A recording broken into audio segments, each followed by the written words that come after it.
Yeah, yeah, yeah. Oh,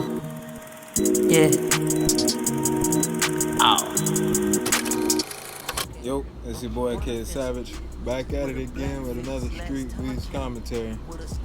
Right now we got Valentino going against Maluko. Battle of the Olds. Valentino, he's a new guy. I don't think I've seen him fight there before or anything like that, so expect the unexpected with him. Maluko, he's been there for a while now. He's pretty much a street beef veteran now at this point, as much as he's been fighting. He's I think he got like a jiu-jitsu base or whatever the case may be. He seemed to like to always want to go to the ground, tie up, take it to the ground, and implement his jiu-jitsu or whatever the case may be. I haven't seen many fights with him where he actually finished it standing, but if that's not the case, then maybe I need to go back and do a little bit of homework or whatever the case may be. But yeah, that's what Maluko like to do, and with this new guy, that's what he have to watch out for. Watch out for the grappling, initial grappling, and the takedowns into the transitions to the submission. So hopefully he gets the memo. He can pull out a W, but with no further ado, we got Maluko going against Valentino. Valentino, 6'1", today. Big dude. Real big dude. Love you, bro. This for you. Maluko, representing Miami, Florida, fighting out of Indian Head. Yeah, he's fighting out of Miami too. That's the thing. He's a Miami boy.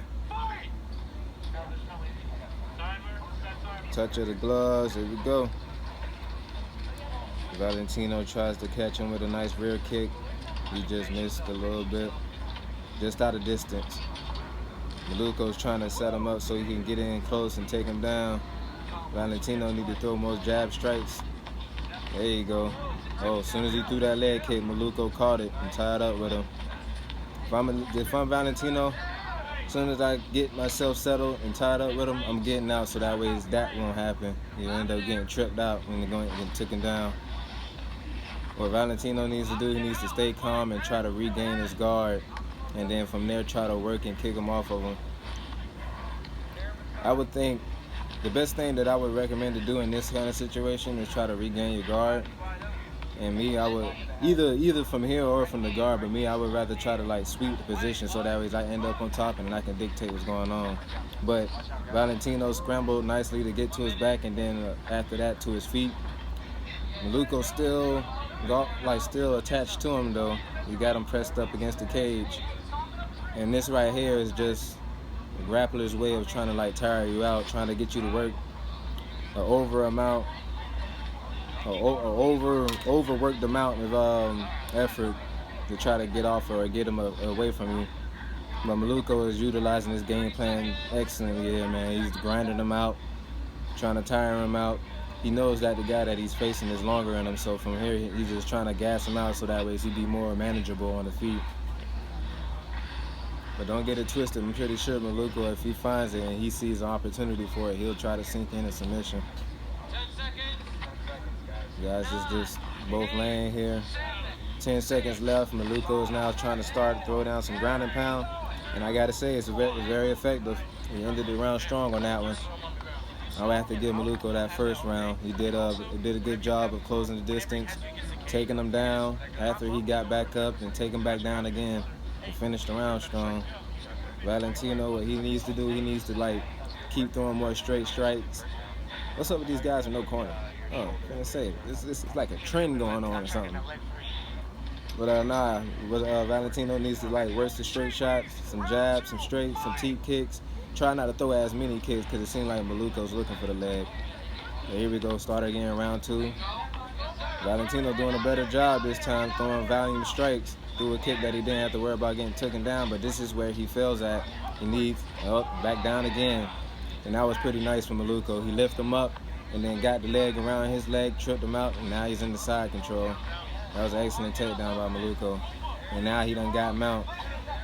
Valentino do not want to be here. He need to keep doing what he's doing. If anything, I would probably try to... Okay, there you go. He ended up giving his back, but it might be worse. Oh, now that's worse. He shouldn't have done that. He was in a better position when he was back in the air. But now he's in a more preferred position if you're him. Trying to throw down some strikes, but Maluko doing a good job blocking them. But they are heavy though. You better watch that 12-6.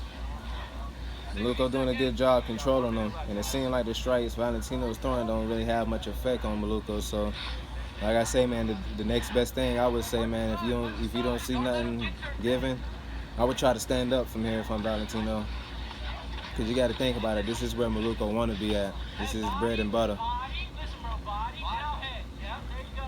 You need to listen to his corner too. These guys, they know what they're talking about. Hit him to the body a few times to get him not thinking about the head, and then that's when you swing it to the head and go back to the body. Not Maluko, but Valentino would do better to do the body head, because Maluko's blocking that head all day. If I'm Maluko, it seems like he's fine sitting here, so he might be trying to force a stand-up.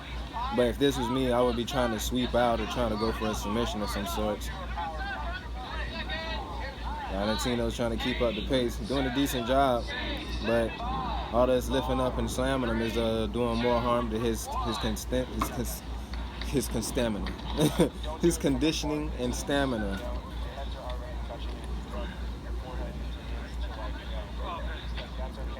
Valentino's done used a lot of energy trying to implement his own work, his own ground and pound, his own what's the name?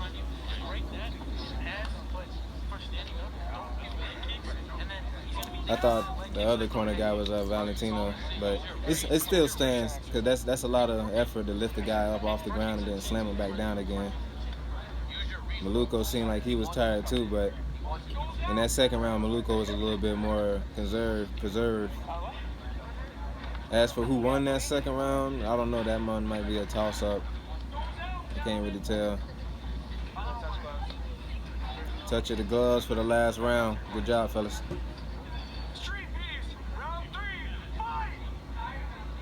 Here we go.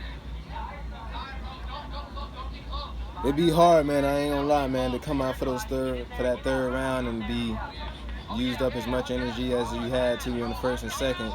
Like, I'm speaking from experience, so I can only imagine how Valentino's feeling right now. But the important thing is that you push through. You got to keep up with his game plan. Get in and out. He don't really even need to get in that far, because Maluko, the shorter guy, he just need to find where he can touch him, and every time he enter that range, touch him. Maluko caught the kick, and he done initiated the grappling.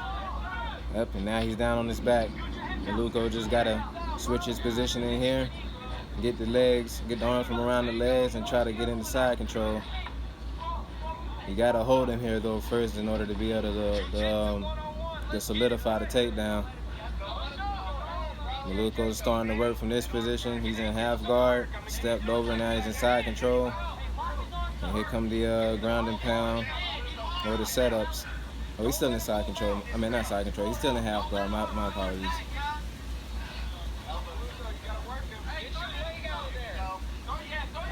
Now he's trying to squeeze in the mount. He's in the mount now. Valentino done allow Maluko to get on top. It's not where he want to be, man. Maluko already has round one. The second round, I don't know. This round may very well go to Maluko if Valentino can't switch it up and figure out how to get from in his position. He's steady trying to bridge up, but when you do that, you want to put your hand on their waist or do just like that. And wow, he got the arm again. That's the risk when doing that. You can't. When doing that, I think it would be better to like push from the waist as you bucking. I think Maluko got this. He ended in a more dominant position, and he had a submission on him too. Regardless of how tight it is or whatever, the judge is going to see that as a more dominant win for Maluko. Streetbeefs Plus, Streetbeefs Unfiltered, Streetbeefs Reactions, links below. Winner. Yeah. Good fight, guys. Valentino just made a few too many mistakes, that's all. Got gassed at the third. And bigger than me. You set him up, I'll fight him, I don't care. From the same hood that Kimbo Slice came from. Gotta let it be known. That's the rep I hood. Miami-Dade County. Till I die. That's the rep I hood. The hood I rep. Agree? Any coward can pull a trigger. But aside from that, man, that was a very good, decent job, man. Both guys was really trying to grit out that win, man. Both guys was in a position where it could have went either way when it came time for that third round. I think what Valentino should have did, should have just kept it standing and throw at least few kicks as possible, because with Maluko having more of a grappling base, he was more likely to try to catch the leg and try to take him down, even from a low kick. It seemed in the first round, Valentino threw a low kick, Maluko was able to catch it, and from there he initiated the grappling that ended up with him getting a takedown. And then the third round, Valentino threw a body shot, Maluko caught that easily, did the same thing, initiated the grappling, got him against the cage, and was able to finish the takedown. But if anything, I would say Valentino needs to work on his striking stamina and work on, like, you know, some jiu-jitsu and some wrestling or whatever the case, to better be able to deal with somebody that may want to always take it to the ground. Because I would think that more people in Streetbeefs would rather take it to the ground than keep the fight standing. So it would make sense that you will prepare for something like such as that. Maluko seems to be still in top form or whatever, giving it his all, and he seems to be still doing his thing, man. Like, I can't really say too much. I mean, his training seems to be A1, and it's good to see that he's still implementing and showing, like, great grappling transitions and great grappling, period. He's one of the very few guys that I can say in Streetbeefs that got some real decent jiu-jitsu and grappling or wrestling, whatever the case may be. But both guys did a good job, and hope to see those guys back there again. But other than that, this has been your boy, Kid Savage, back at it again with another Streetbeefs commentary. Peace. Trance, lift my spirits up off the ledge, strip projection. The flames fly different when you grow up in the jets. Try to restore it, and that's when you know it's pressure.